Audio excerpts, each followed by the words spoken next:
Un face-à-face électrique entre Daniel Safou et Corneille Moulumba.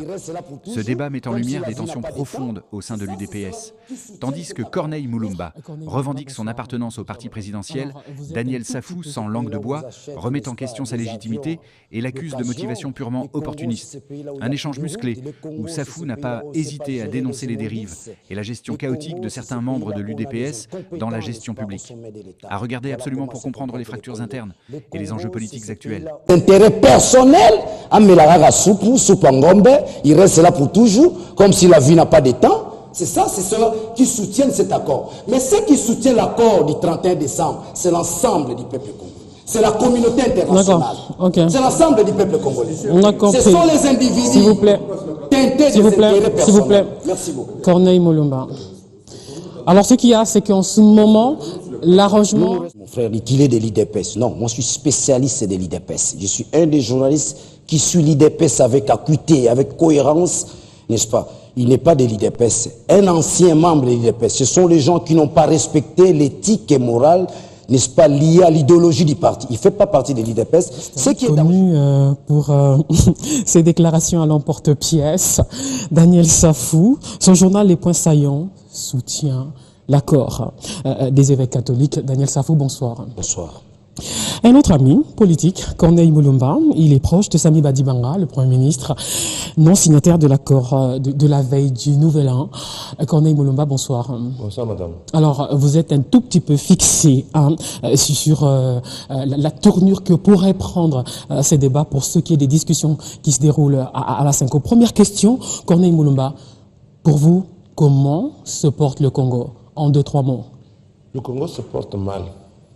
Mais le Congo a un grand avenir parce que le Congo a énormément de possibilités. Nous avons un pays à construire. Il ne devrait pas y avoir en RDC des chômeurs. Nous devions importer des travailleurs.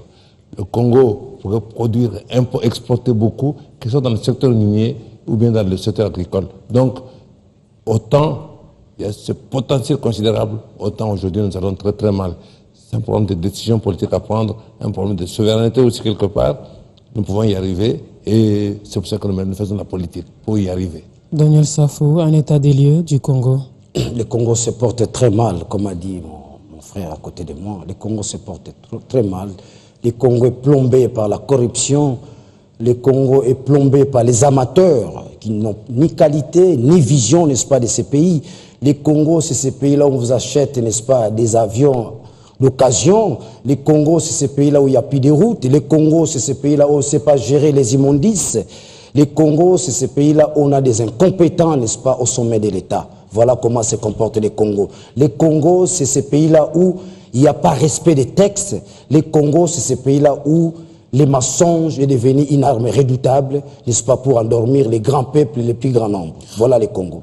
Pour vous, tout est noir, rien ne marche. Tout est noir du moment où on a piétiné, n'est-ce pas, sur la Constitution, notre chère Bible. Lorsque les principes et règles qui régissent, n'est-ce pas, l'évolution de la société ne sont pas respectés, c'est une société vouée à l'échec. C'est une société cassée, comme a dit Gabriel Marcel. C'est une société morte. Alors, le Congo a un nouveau Premier ministre depuis 4 semaines environ. A-t-il apporté des changements, Corneille Moulumba? Il n'a pas encore commencé. Il va porter changement comment? Je pense, de toute façon, que ce n'est pas l'affaire d'un individu. Ça fait environ 4 semaines qu'il est entré en fonction. Il y a 4 semaines qu'il est nommé et entré en fonction. Concrètement, le budget a été promulgué et encore en crédit provisoire il n'y a pas si longtemps. Attendez, vous avez dit tout à l'heure, moi je suis Sami Badibanga, je suis UDPS et je pense que l'UDPS doit soutenir Sami Badibanga, ça va de soi. Et que donc ce n'est pas parce qu'il y a une relation d'amitié particulière ou quoi, non, simplement qu'il faut soutenir. Nous faisons le devoir de soutenir ce gouvernement et nous pensons que dans les conditions actuelles, c'est l'intérêt de l'UDPS de soutenir. À part cela, je pense oui, là n'est pas le propos pour l'instant. Oui. On en est à ces changements éventuels apportés par Sami Badibanga jusqu'à présent. Les changements sont possibles. On l'attendait par exemple sur la dépréciation du franc congolais. Oui. On se rappelle qu'à l'époque de la conférence nationale souveraine, oui, ça avait été comme par un coup une baguette magique.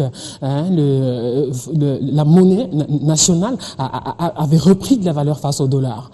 Le jour même où Étienne Tshisekedi avait été élu Premier ministre à la conférence nationale souveraine, on s'attendait aux mêmes effets, hélas. Madame, faisons très attention à la manipulation. Je reste persuadé qu'à l'époque-là, il s'agissait d'une manipulation. Madame, attendez, vous allez acheter un bien à 1000 francs.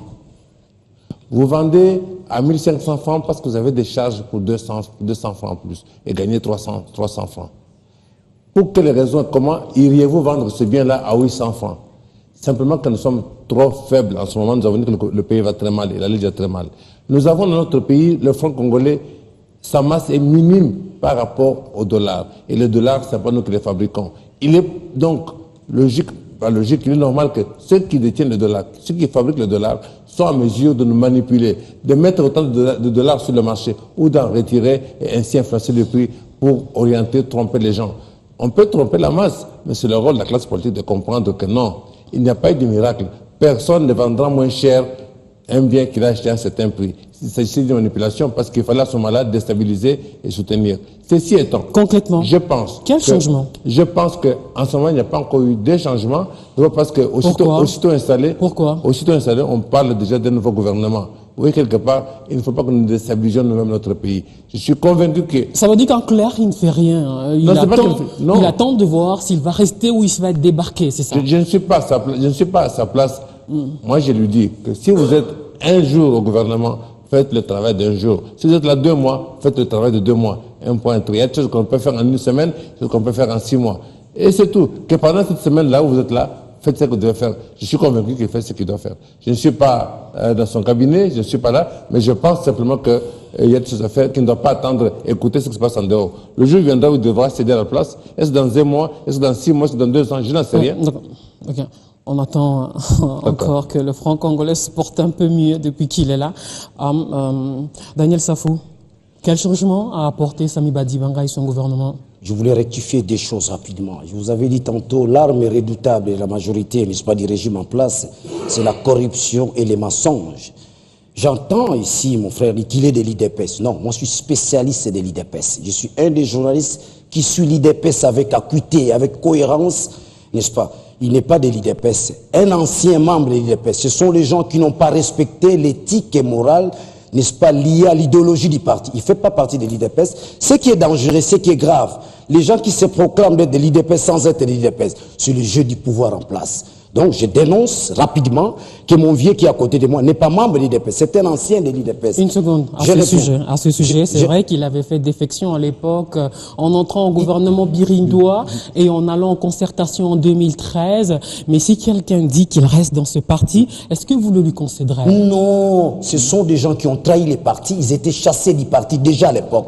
Vous verrez quand vous prenez les dispositions statutaires, n'est-ce pas, du parti de l'IDPS tel qu'est conçu après le congrès, nulle part vous trouverez les pionniers de l'IDPS. D'ailleurs, souvent, ils parlent des pionniers de l'IDPS. Ça m'étonne, on ne joue pas de l'IDPS. Vous avez vu même Sami Badibanga, les jours où on investit, n'est-ce pas, au palais du peuple, il s'amène avec les drapeaux de l'IDPS. On appelle ça escroquerie politique. Je ne suis pas encore là. C'était une parenthèse. Je reviens à la deuxième parenthèse. Il va réagir après. Je crois que j'ai la parole. J'ai la parole. Suivez-moi, s'il vous plaît. Je vous suis, je vous regarde. J'ai la parole. Vous permettez qu'il réponde à ce sujet? Non, que je termine, il va répondre après. Non. On ne va pas évoluer dans un débat contradictoire de cette manière. Je reviens. Quand il parle de la manipulation, non. À l'époque de la conférence nation souveraine, où nous avons connu l'avancée, n'est-ce pas, démocratique, le peuple s'éveille avec Tshisekedi à la tête, Mosengo à la tête. Qu'est-ce qui s'est passé au lendemain, n'est-ce pas, de la nomination, évidemment, du choix de Tshisekedi comme Premier ministre? Il y a eu bouleversement des prix dans les marchés. Il y a eu pratiquement le dollar qui a baissé. C'était dit à quoi? C'était un fait réel. C'était pas de la manipulation. Un fait réel, pourquoi? Les pays venaient de sortir. Les pays étaient caractérisés par la crise de confiance. C'est ce que nous vivons aujourd'hui. La crise de confiance. Lorsqu'il y a crise de confiance, l'économie marche à pas de tortille. Les marchés s'affolent. Hein. Là, s'affolent. Il y avait crise de confiance. Il n'y avait pas manipulation. Vous comprenez? Aujourd'hui, c'est que nous voudrions qu'il y ait confiance mutuelle. C'est cela d'ailleurs le fondement de cet accord du 31 décembre. Ça m'étonne lorsque les gens refusent cet accord. Évidemment, sur des mini-il n'y a pas de changement. Le gouvernement n'a apporté aucun changement. Quel est ce gouvernement qui va apporter un changement? Un gouvernement qui n'a pas assise sociologique, un gouvernement qui n'a pas des assises politiques, un gouvernement qui ne maîtrise rien. Ce n'est pas un gouvernement. On ne doit pas s'attendre à ce gouvernement-là. Rien ne sortira de ce gouvernement-là, comme disait le Duf, rien ne sortira à Bethléem. Je reviens pour dire rapidement, C'est-à-dire quoi? Ce que nous devons beaucoup plus chercher, c'est cette confiance qu'on a, n'est-ce pas, perdue. Oui, cette confiance qu'on a perdue Est-Ouest. Cette confiance-là qui nous a caractérisés depuis les années 60. On en était au social et à la dépréciation du franc congolais. On s'attendait à ce que le franc se porte un peu mieux. C'est pas le cas. Madame, je vous réponds rapidement. La force d'une monnaie, c'est quoi? C'est la production. Lorsqu'on ne produit rien, vous voulez vous attendre à quoi? J'ai entendu mon frère parler des gens qui détiennent les dollars. Non, c'est pas ça les problèmes. Les problèmes est au niveau, n'est-ce pas, de la production. Vous comprenez? Et vous allez produire comment? Il faut créer des unités de production. Ce sont ces unités de production qui vont, n'est-ce pas, donner la force à la monnaie. C'est ça la force de la monnaie. Une monnaie, lorsque derrière cette monnaie-là, vous avez la monnaie. Derrière la monnaie, sa force, c'est la production. Les Congo produisent quoi? Qu'est-ce que Sami Badi Banga, jusque-là, qui peut faire encore? Parce que Matata a laissé une économie chaotique, où il n'y a aucune unité de production. Il vous laisse des avions qui ne sont pas opérationnels, occasionnels.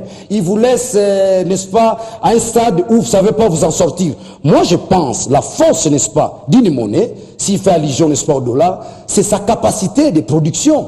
C'est la capacité, n'est-ce pas, de créer, n'est-ce pas, des investissements. C'est ça qui crée la force d'une monnaie. La monnaie n'a rien à voir avec les dollars. N'a rien à voir. D'ailleurs, dans les années 60, notre monnaie, le franc congolais, valait 3 fois les dollars. Si vous vous rappelez, c'est pas lui qui va me contredire. Mais aujourd'hui, où en sommes-nous? Nous ne produisons pas. Nous sommes un pays à la main tendue. Nous sommes un pays caractérisé par la corruption. La corruption est devenue un sport. Vous l'avez déjà dit. Ouais, il va répondre à ce sujet. Il est de l'UDPS. D'abord, la petite mise au point. Ou pas? Il est vraiment souhaitable que l'on parle de ce que l'on connaît. Qu'on ne parle pas en l'air. Chacun a sa vérité dans un débat télévisé. La vérité, il n'y a pas de vérité. Chacun son analyse. Je maîtrise l'histoire, je maîtrise l'UDPS. Dans ces terrains-là, c'est un terrain glissant. Je vous ai écouté, alors écoutez. Merci beaucoup. Que l'on parle de ce que l'on connaît. Je suis à l'UDPS depuis 36 ans. Avant l'UDPS, j'ai distribué la lettre ouverte en 80. Avant cela, et je vous cite des noms que l'on connaît dans la ville de Kinshasa. C'est de l'histoire. C'est de l'histoire. Le fait que les gens s'en sortir, ne faites pas s'en sortir, ça va pas. Bon, je le laisse parler. Alors, je vous dis, avant l'UDPS, quand même, M. Tshisekedi, pourtant, encore les signes du MPR, parti État, je faisais l'opposition. Et je vous cite 2 noms que vous pouvez vérifier. M. Godard, mon témoin, est membre du gouvernement provincial. M. Marcel Tchambo, il est là, vice-gouverneur. Ils m'ont connu dans les années 76, 77, 78, 79. Il n'y avait pas de l'UDPS. Et Corneille Moulouba mobilisé les gens en Europe là-bas pour ce pays. Alors, un peu de respect. Alors, un peu de respect. Il fait allusion, allusion à votre défection. Je dis ceci. Quand vous aviez accepté d'être nommé ministre au gouvernement Birindois. J'étais au gouvernement Birindois et j'ai porté mon effet. Puisé dans l'IDPS avec comme instrument la corruption. Mobutu a voulu affaiblir l'IDPS. C'est cela, j'ai du respect, mon cher aîné, j'ai du respect, il le sait. C'est pas seulement sur le plateau, même quand on est dans la rue, je le respecte comme étant un ancien de l'IDPS, un ancien vaillant combattant. Je le respecte dans ce sens-là. Lorsque Mobutu puise, n'est-ce pas, dans l'IDPS, il puise Birindois, qui jouait un rôle exceptionnel, un grand rôle exceptionnel. Pour nos téléspectateurs, c'est Birindois qui détenait les projets, c'est pas mon grand frère qui va me contredire, qui détenait les grands projets, n'est-ce pas, de la monnaie. Il fallait une nouvelle monnaie, les nouveaux francs congolais. C'était les projets de l'IDPS avec Birindois. Mobutu et les nouveaux Zaïre. Non, c'était les nouveaux Zaïre. Mobutu va récupérer Birindois. Birindois quitte la ligne du parti. L'IDPS, lorsque vous quittez la ligne du parti, vous quittez les partis. Vous l'avez déjà dit. Alors, je reviens. C'est à ce stade-là que mon grand frère. Pourquoi vous acharnez là? Non, je ne m'acharne pas pour des raisons historiques. Nous nous battons contre les mensonges. C'est comme ça que mon frère va quitter l'IDPS jusqu'aujourd'hui. Je reviens et aujourd'hui il se retrouve dans l'opposition de la majorité présidentielle. Tous ceux qui sont allés siéger au camp Tchatch, au nom de l'opposition, au nom de l'IDPS, ils se retrouvent dans un contexte bien catégorisé, l'opposition de la majorité présidentielle, autrement dit, des kabylistes.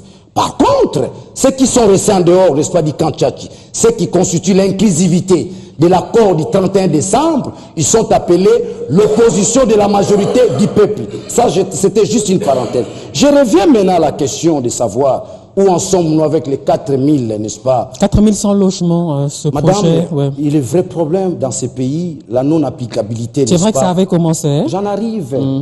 La non-applicabilité, n'est-ce pas, des lois. Ce que nous disons, c'est pas ce que nous faisons. comme a dit un auteur, Austin, il a écrit un livre là-dessus, quand dire c'est faire, c'est dont on ne s'est pas dit clairement, il faut se taire. Où en sommes-nous avec ça? Le vrai problème à Kinshasa ici, c'est quoi? C'est cette histoire de Tom et Jerry, n'est-ce pas? Locataires et bailleurs. Mais je crois que l'État a voulu résoudre ce problème. D'abord, à travers des lois, que la garantie locative doit revenir à 3 mois, avec les fameux Kimbuta, qui je refuse d'appeler gouverneur, n'est-ce pas?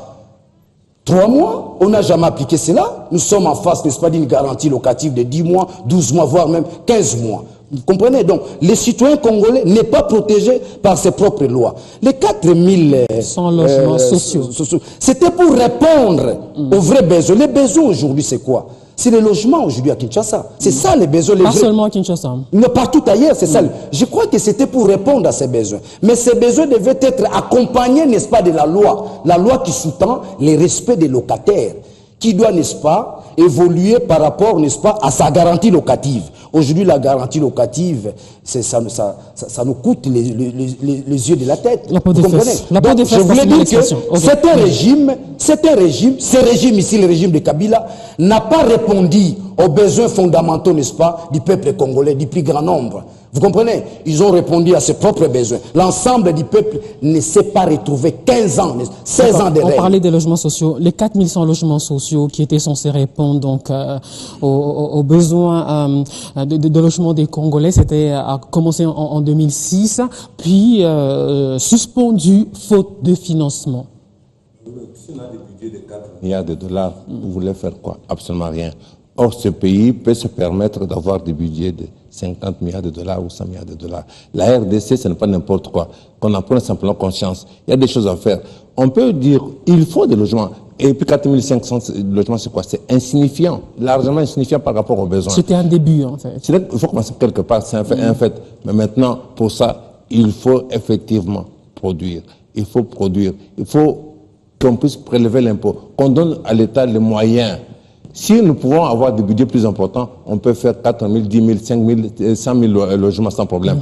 Les moyens ne suivent pas. Avec des budgets minables comme ceux que nous avons, on ne peut pas s'en sortir. Alors la question sera, pourquoi et comment un pays comme la RDC se contente de budgets de 4 milliards ou 5 milliards de dollars? Comment est-ce possible? C'est là qu'il faut peut-être toucher, mettre du doigt. Quels sont les mécanismes qui nous empêchent d'avoir des budgets plus importants? Je ne suis pas léger au point de croire seulement qu'il suffit de remplacer un tel individu par tel individu pour que cela soit réglé. Non. Il y a des mécanismes beaucoup plus sophistiqués, beaucoup plus subtils que ça, qui font que pour prendre certaines décisions, quelque part, on intervient à la Banque centrale, ici au ministère des Finances, ainsi de suite, pour que vous ne puissiez pas. Selon vous, le problème? Et on vous fabrique des politiciens.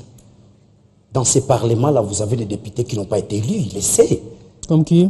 Non, ils sont nombreux, ils sont 350, selon nos enquêtes. 350. Si on cite le nom, on peut citer le nom. Si vous voulez qu'on cite le nom, on peut citer le nom. Donc ça dit qu'on a pris les goûts de fabriquer. Quel nom? Restons d'abord dans les contextes de votre question. On a pris les goûts de fabriquer des politiciens. On fabrique ces politiciens comment? Par le biais, n'est-ce pas, des élections. Mais alors, une autre dimension, mon frère n'a pas fait allusion à cela. Ce n'est qu'avec les élections qu'on peut changer la cartographie, n'est-ce pas, de l'espace politique. Vous pouvez, n'est-ce pas, vous pouvez sélectionner les meilleurs, les excellents. Vous pouvez partir de l'idiotie à l'excellence, de l'idiotie à la rationalité. Alors, pour ces les élections ont une grande portée, n'est-ce pas, pour l'évolution politique du pays, aussi pour capter la vision, n'est-ce pas, du pays. Vous comprenez? Aujourd'hui, quand il dit que non, il n'y aura pas élection d'asile. Non, madame, nous tous nous sommes allés à l'école. En décembre prochain. Laissez-moi souligner un aspect important. Nous tous nous sommes allés à l'école, comme mon grand frère aussi est allé à l'école. Reconnaissons la pertinence des études de prêtres. Reconnaissons l'Église catholique. On n'ordonne pas un prêtre par accident. On ne devient pas évêque par accident. Ce sont des scientifiques. Ce sont des experts, ce sont des rationnels. Si l'Église et la classe politique se sont mis d'accord qu'il va y avoir élection dans une année, à plus forte raison, mon grand frère va dire que non, c'est une bombe à retardement. La bombe à retardement n'a pas eu lieu pendant que Kabila n'a pas organisé les élections. Madame, c'est une distraction. D'ailleurs, on serait, n'est-ce pas, dans un paradigme. Voilà les 2 paradigmes qui nous préoccupent. Le premier paradigme, le bilan de Kabila. Nous sommes entrés dans la distraction. On ne sait plus établir le bilan, n'est-ce pas, de Kabila. On ne sait plus établir les responsabilités. Nous sommes entrés dans la distraction. oh l'accord du Kanchachi, oh ceci. Mais le vrai problème aujourd'hui, nous devrions parler du bilan de Kabila. Nous devions établir les responsabilités. Qui devait faire quoi, qui n'a pas fait quoi. Vous comprenez? Vous soutenez ce qui se passe au centre interdiocésain. Est-ce que ce problème a été posé? Oui, madame. Les gens parlent de la paix. On n'y parle que de partage du pouvoir. Les gens parlent de la paix sans en avoir le comportement. On parle que de partage du pouvoir. disait, la paix c'est aussi un comportement. Vous vous rendez compte? Les gens sont allés signer un accord. Au lendemain, vous disent, nous avons signé sous réserve. Quel mensonge. Vous vous rendez compte? Les gens qui savent que dans cet accord, les clauses telles que définies, ce n'est pas prévu qu'on amène cette premier ministre par le pouvoir discrétionnaire du chef de l'État. Ça sont des mensonges. Vous comprenez, madame? C'est pas ça ce qui est, n'est-ce pas, dans l'accord. Nous soutenons cet accord, ainsi que l'ensemble, n'est-ce pas, du peuple congolais. Autrement dit, ou sociologiquement dit, n'est-ce pas? C'est le plus grand nombre qui soutient cet accord. C'est comme ça, vous avez remarqué, il y a une certaine paix. Voilà la paix. C'est-à-dire qu'il y a l'adhésion du plus grand nombre. Cet accord, j'aimerais relever une nuance. C'est que les pro-accords, ce sont les pro-Congo. Ceux qui sont contre cet accord, il n'y a que deux dimensions. Soit il est tenté de jouir de ses intérêts personnels, ceux qui soutiennent Sami Badibanga, personnel, Amelaraga Soupangombe, il reste là pour toujours, comme si la vie n'a pas de temps. C'est ça, c'est ceux qui soutiennent cet accord. Mais ceux qui soutiennent l'accord du 31 décembre, c'est l'ensemble du peuple congolais. C'est la communauté internationale. C'est l'ensemble du peuple congolais. Ce sont les individus. S'il vous plaît. S'il vous plaît. S'il vous plaît. Merci beaucoup. Corneille Mulumba. Alors, ce qu'il y a, c'est qu'en ce moment, l'arrangement... Et qu'on continue à jouer le rôle des individus, c'est sans intérêt. Ensuite, les arrangements particuliers. Mais oui, parce qu'il n'y avait rien. Si nous disons que ce soit en 2013 de concertation, que ce soit au dialogue que nous avons eu, nous trouvons de Congolais pour parler. Tous ceux qui avaient posé les préalables, tous les préalables, vous avez vu qu'ils sont allés sans rien. Parce qu'en fait, le rassemblement, c'est une affaire, le rassemblement est né du conclave de Genval, et je rappelle que les évêques, puisqu'on y parlait tout à l'heure, étaient à Gorée, à l'île de Gorée, ils étaient aussi à Genval. Comme observateur. Observateur, madame. Ce qui se passe dans le couloir, vous le savez? Ça, c'est une chose. Il veut simplement dire que voilà la réalité. C'est que, effectivement, il n'y a rien là, à part la querelle de personnes. Il n'y a absolument rien.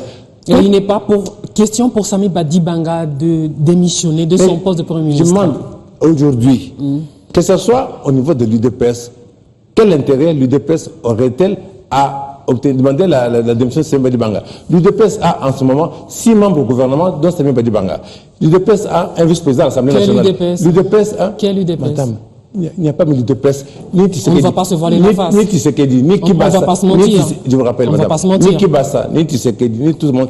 Personne n'a créé individuellement l'UDPS. L'UDPS est une affaire c'est un patrimoine national, c'est un patrimoine de tous ceux qui l'ont créé, dont nous tous ici. Et donc nous en parlons légitimement, que ce soit des légitimité historique ou quoi que ce soit. Nous en parlons, ce n'est pas des idées. Je veux simplement dire que l'UDPS n'a aucun intérêt, absolument aucun intérêt à déstabiliser Sami Badibanga. On ne va pas déstabiliser Sami Badibanga uniquement pour que ce fils qui doit notre prenne la place. Ça n'a aucun sens.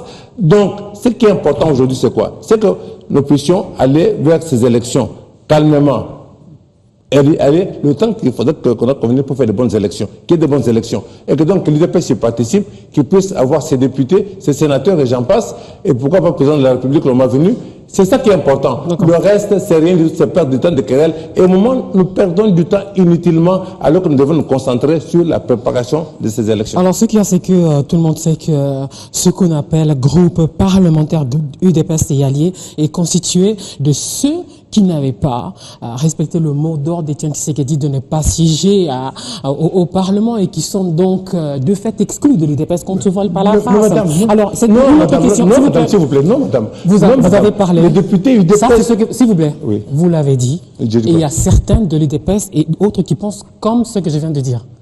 C'est clair. C'est une évidence. Il ne s'agit pas d'obéir au mot d'ordre. Parce que à la deuxième rue, c'est ce qu'il dit. Si nous obéissons au mot d'ordre, nous l'avez déjà dit. De construire la dictature. On a compris. Et nous sommes battus contre la dictature. On a compris, vous, Tshisekedi, vous vous en foutez. Alors. Je suis UDPS, madame. Daniel Safou. Jusqu'à l'os. Pourquoi est-ce que Félix Tshisekedi et Sami Badibanga ne se rencontreraient pas pour se parler en se regardant dans les yeux au sujet de la primature? Madame, j'aimerais ouvrir une parenthèse. Soyons honnêtes vis-à-vis de nous-mêmes. Non, ne revenez pas. Je suis en face. Ne revenez pas, s'il vous plaît, sur la controverse qui est de l'UDPS et qui ne l'est pas, s'il vous plaît. Je ne sais pas si vous avez peur de quoi. On est dans un débat. Nous devons rectifier les incohérences et les infirmités. On en a énormément parlé. On en a énormément parlé. On va avancer. Vous avez tout dit sur ça. La question me posée, pourquoi Sami Barry de Bangane se regarde pas les pays, madame, les pays, ce ne sont pas des individus. Ces pays imposent des textes, imposent des lois. Les jours où nous allons, n'est-ce pas, respecter les textes qui régissent, n'est-ce pas, l'évolution politique et sociale, économique de ces pays, au sujet de fabriquer ses opposants, de fabriquer ses partis politiques. Vous verrez, il y a l'IDPS qui bat ça, vous verrez, c'est l'IDPS, mais le vrai IDPS, je termine par là, c'est une parenthèse que j'ouvre. Le vrai IDPS, c'est l'IDPS où il y a Tshisekedi wa Mulumba, Mukongo Nzoku. C'est ça le vrai IDPS. Le reste, c'est l'IDPS fabriqué pour les besoins du ventre. Je reviens maintenant à ta question. Ta question est claire, madame. Les gens s'agitent pour rien. Les choses sont claires, n'est-ce pas? Dans l'accord est clair. Du 31 décembre. Oui, le Premier ministre sortira du rassemblement. Point trait. Et d'ailleurs, là encore, il y a une pertinence liée, n'est-ce pas, à la phraseologie. Les gens se sont inspirés de l'expérience d'hier, avec des jeux de ping-pong de M. Mobutu. À chaque fois qu'on disait, le Premier ministre doit sortir de l'opposition, on allait prendre n'importe qui. C'est comme ça, on allait prendre tel, elle s'est dit, je suis le l'IDPS, je suis le neveu de Tshisekedi, j'étais avec Tshisekedi à Kabé-Akamon, tel, je suis l'IDPS. Non, mais le vrai problème aujourd'hui, la phraseologie, la science a joué là-dessus, le Premier ministre sortira du rassemblement. Alors, au rassemblement, il n'y a pas Tshisekedi wa Mulumba. Il n'y a pas Félix Tshisekedi comme candidat au rassemblement. Félix Tshisekedi, il faut... Il y a aussi d'autres. Non, attendez. Il faut définir, attendez, ils sont là. Ça, c'est pas un problème. C'est pas un débat qui doit concerner l'autre camp. C'est pas leur problème. Voilà. Le problème se situe au niveau du rassemblement. Madame, l'avantage qu'a l'opposition, la vraie opposition, pas l'opposition fabriquée, la vraie opposition, l'avantage qu'a cette opposition, c'est l'intelligentsia.